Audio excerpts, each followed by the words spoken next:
आज हम पढ़ने वाले हैं क्लास 12 मैथ्स का चैप्टर वेक्टर। सो वेक्टर से रिलेटेड टर्म्स आपने मोस्टली फिजिक्स में सुनी होगी, बट हम यहाँ पर इसे मैथ्स में पढ़ने वाले हैं। तो वेक्टर में क्या होता है, वेक्टर में जो है अभी पहले हम यहाँ दो तरीके की क्वांटिटीज के बारे में पढ़ेंगे। सो स्केलर क्वांटिटीज वो होती हैं जिनके लिए हमें सिर्फ मैग्नीट्यूड की जरूरत पड़ती है, दैट मीन्स उनकी सिर्फ न्यूमेरिकल वैल्यू की जरूरत पड़ती है, हमें किसी भी डायरेक्शन की नीड नहीं होती। जैसे कि सपोज करो हमारे पास एक जो रोप है, उस रोप की जो लेंथ है वो 5 मीटर है। अब वो किसी भी डायरेक्शन में आप उसे रख दें, कैसी भी रख दें, उसकी लेंथ 5 मीटर ही रहेगी, हमें उसके लिए किसी पर्टिकुलर डायरेक्शन को बताने की जरूरत नहीं पड़ेगी। इसी तरीके से डिस्टेंस, भाई हम 5 किलोमीटर गए, हमारी जो डिस्टेंस है, जो हमने डिस्टेंस चली वो 5 किलोमीटर चली, तो किस डायरेक्शन में चली उसके लिए हमें वहां पर डायरेक्शन बताने की जरूरत नहीं है। कुछ क्वांटिटीज होती हैं जैसे कि लेंथ, डिस्टेंस, स्पीड और टाइम, ये क्या होती है आपकी स्केलर क्वांटिटी। इसके बाद आता है आपका वेक्टर। वेक्टर में और स्केलर में सिर्फ इतना फर्क होता है कि वेक्टर क्वांटिटीज में आपकी डायरेक्शन भी ऐड होती है, यानी अगर आपको किसी फिजिकल क्वांटिटी को बताना है जो कि वेक्टर है, देन आपको उसमें उसकी डायरेक्शन भी बतानी होगी। जैसे कि इसका सबसे कॉमन एग्जांपल होता है फोर्स। भाई हमें 5 न्यूटन का फोर्स किसी चीज पर अप्लाई करना है, किस डायरेक्शन में अप्लाई करना है वो ज्यादा इंपॉर्टेंट है, क्योंकि विदाउट डायरेक्शन के आप फोर्स को अप्लाई कर देंगे बट उसका इफेक्ट आपको देखने के लिए ना मिले, तो आपको वहां पर उसका डायरेक्शन बतानी ज्यादा जरूरी होती है। तो एक फिजिकल क्वांटिटी जिसमें मैग्नीट्यूड के साथ साथ हमें डायरेक्शन भी पता हो, वो क्वांटिटी होती है हमारी वेक्टर क्वांटिटी। इसके बाद रिप्रेजेंटेशन ऑफ अ वेक्टर। किसी वेक्टर को कैसे रिप्रेजेंट करते हैं, भाई हमारे पास ये एक लाइन थी, इनफाइनाइट लाइन थी, हमें क्या करना है, इस इनफाइनाइट लाइन के हमने दो पॉइंट्स को ढूंढ लिया, तो ये दो पॉइंट्स हो गए ए और बी। अब ये जो वेक्टर है ये ए टुवर्ड्स बी है, ए से बी की साइड है, तो हम ए को बोलते हैं इसका इनिशियल पॉइंट, या फिर ए को ओरिजिन बोल देंगे, और बी को बोलते हैं इसका एंड पॉइंट। रिप्रेजेंट इसको इस तरीके से करते हैं, इसके ऊपर ये हम एरो लगा देते हैं। इसके बाद आता है मॉडुलस ऑफ ए वेक्टर। भाई मॉडुलस क्या है, तो हमारे पास हमने ये तो ढूंढ लिया लेंथ सेगमेंट। अब ये लेंथ जो लेंथ है इसकी वो कितनी है, तो अगर हम कहें इसकी जो लेंथ है वो 5 मीटर की है, तो ये हुआ इसका मॉडुलस। तो मॉडुलस क्या होता है, कहता है length of segment A B, जो भी आपने सेगमेंट ढूंढा ए बी, इसकी जो लेंथ है उसको हम बोलते हैं मॉडुलस और मैग्नीट्यूड ऑफ द वेक्टर। अब दस the modulus of the vector, हम मॉडुलस किस तरीके से लिखेंगे, हम इस तरीके से मॉडुलस को लिख सकते हैं, इस तरीके से मॉडुलस को लिख सकते हैं। तो ये कुछ टर्म्स हैं जो हमें इस चैप्टर के शुरू में पढ़नी होती हैं कि भाई स्केलर वेक्टर्स रिप्रेजेंट किस तरीके से करेंगे किसी वेक्टर को, और मॉडुलस क्या होता है किसी वेक्टर का। तो बाकी हम नेक्स्ट स्लाइड पर देखते हैं। पहले वेक्टर और स्केलर क्वांटिटीज को क्लासिफाई करने के लिए कोई क्वेश्चन देख लेते हैं। तो एक क्वेश्चन हमारे बोर्ड पे लिखा हुआ है कि हमें इसमें क्लासिफाई करना है कौन सी वेक्टर क्वांटिटी है और कौन सी स्केलर क्वांटिटी। सो 10 किलोग्राम हमें ये दिख रहा है, यहाँ पर क्या मेजर किया गया है, ये मास, तो ये एक स्केलर क्वांटिटी है। तो मास वेक्टर क्वांटिटी नहीं है, मास स्केलर क्वांटिटी है। वेट जो होता है आपका वो आपकी वेक्टर क्वांटिटी होती है, क्योंकि वो एक फोर्स है जिस फोर्स से अर्थ हम अपनी तरफ जो है वो पुल करती है। इसी तरीके से -4 डिग्री सेल्सियस, दैट मीन्स ये टेम्परेचर है, ये भी क्या है भाई आपकी स्केलर क्वांटिटी है। फिर 20 मीटर पर सेकंड, ये आपका एक्सेलरेशन दे रखा है। एक्सेलरेशन जो होती है वो हमारी होती है वेक्टर क्वांटिटी, और एक्सेलरेशन की जो डायरेक्शन होती है वो होती है हमारी एक्सेलरेशन की डायरेक्शन होती है वेलोसिटी की डायरेक्शन में। जिस डायरेक्शन में वेलोसिटी चेंज हो रही होगी उस डायरेक्शन में एक्सेलरेशन प्रोड्यूस हो रहा होगा। इसके बाद ये हमें दिया हुआ है वॉल्यूम, वॉल्यूम है हमारी स्केलर क्वांटिटी, और ये दे रखा है 2 मीटर नॉर्थ वेस्ट, तो ये जो हमें डायरेक्शन के साथ दिया हुआ है ये है हमारा डिस्प्लेसमेंट, और डिस्प्लेसमेंट है हमारी वेक्टर क्वांटिटी। तो ये कुछ क्वेश्चन है जिसमें आपको पहचानना होता है कि स्केलर कौन सी है और वेक्टर कौन सी है। इसी तरीके से आगे अब हम पढ़ते हैं इसमें कि भाई हमारे टाइप्स ऑफ वेक्टर्स क्या होते हैं, वेक्टर कितने टाइप के हमारे होते हैं। तो सबसे पहला आता है हमारा जीरो वेक्टर। इसमें कई टाइप्स के वेक्टर्स होते हैं, बट हम क्वेश्चन के साथ साथ वेक्टर्स को डिफाइन करते चलेंगे। तो जीरो वेक्टर वो वेक्टर होता है जिसका मैग्नीट्यूड जीरो हो। अब ऐसा वेक्टर जिसका मैग्नीट्यूड जीरो है उसको हम जीरो वेक्टर या फिर नल वेक्टर बोलते हैं, और इसका जो सिंबल है डिनोट करने का वो होता है ये इस तरीके से, जीरो के ऊपर हम ये एरो लगा देते हैं। अब जीरो वेक्टर में भी represented by the line segment A, और ये वेक्टर का साइन, और ये ऐसी बी। इसका मतलब क्या है कि जहां इनिशियल पॉइंट है वहीं पर आपका फाइनल पॉइंट हो जाए, तो ये जो बनेगा इसका मैग्नीट्यूड जीरो होगा। भाई जो इनिशियल पोजीशन वही फाइनल पोजीशन, तो जो मैग्नीट्यूड है वो क्या हो गया, जीरो, तो इसलिए ये बनता है जीरो वेक्टर। इसके बाद आता है इक्वल वेक्टर। भाई दो वेक्टर को हम कब कहेंगे वो इक्वल हैं, कि two vectors A and B are said to be equal written as a vector of A equal to vector of B.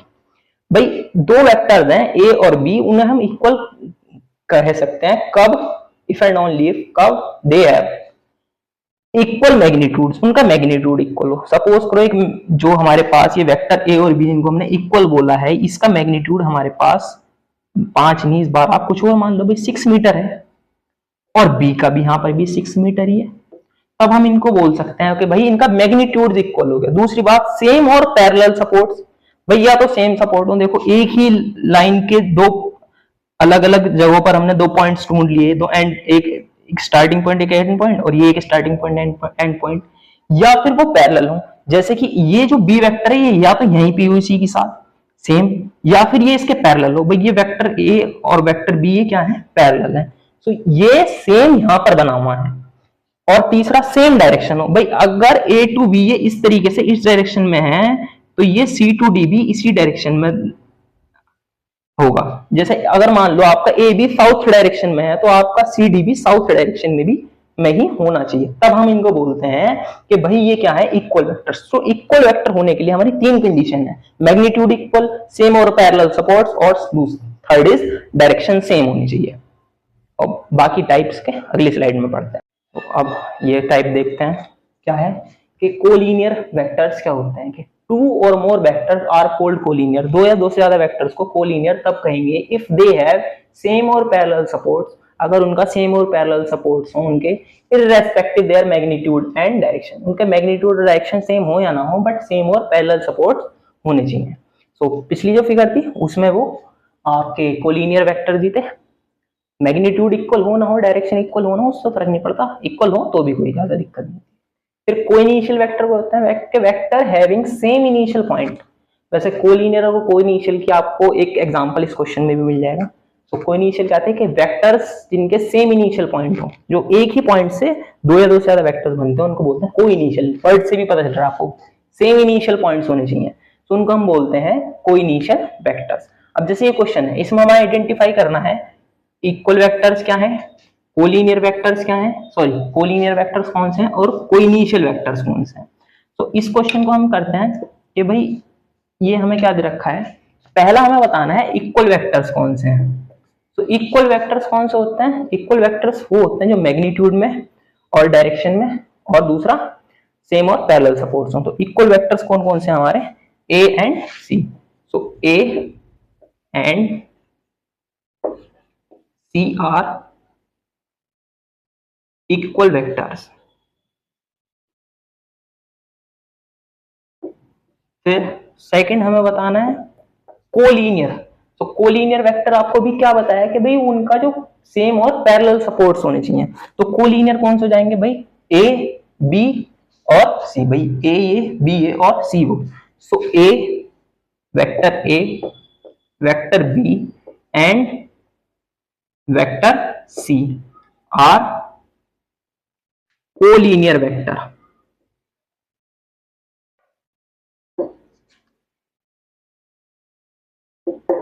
देखते हैं इसमें हमें कोइनिशियल बताना है। सो कोइनिशियल हमारे क्या थे कि जिनका भी इनिशियल पॉइंट सेम था। तो इनिशियल पॉइंट भाई ये मान लेते हैं हम, तो सी बी और डी इन सब का इनिशियल पॉइंट क्या है भाई, यहाँ सेम है। So C vector B and vector D, coinitial point same होने की वजह से यहाँ पर क्या हो जाएंगे, आर